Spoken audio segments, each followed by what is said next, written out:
Welcome back to OU Nightly, and if you were out and about Saturday night, then you definitely noticed the line of storms that we had move through the state, especially across the southern 2/3 of the state.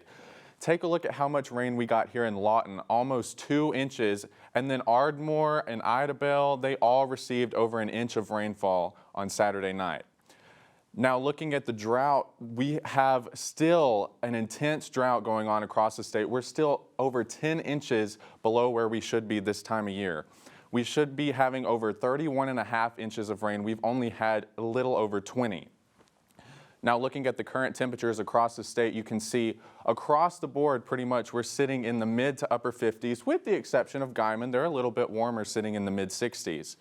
Now looking at these current wind gusts across the state, you can see this wind streaming in from the north at 15 to 20 miles per hour, and that's helping to create a little bit cooler of a feeling than it actually is out there today.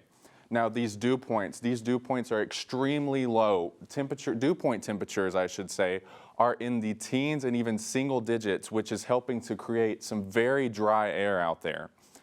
Now looking at the minimum temperatures we saw last night, you can see that most of us fell into the mid to upper 30s, but there were a few lower 30s and even some 20s out there last night, and it's only going to get colder. Tonight we have a freeze warning in place across the majority of the state. The only place we don't have it is here across southwestern Oklahoma, but this is because temperatures are going to fall into the lower 30s and even some upper 20s across parts of the state. Now looking at the first freeze that we're supposed to see is not until the end of October, but we could be tying our seventh earliest freeze tonight in the Oklahoma City metro area. Now you may be wondering when the first snowfall is, since we're dealing with these cooler temperatures, and that doesn't come until the middle of December.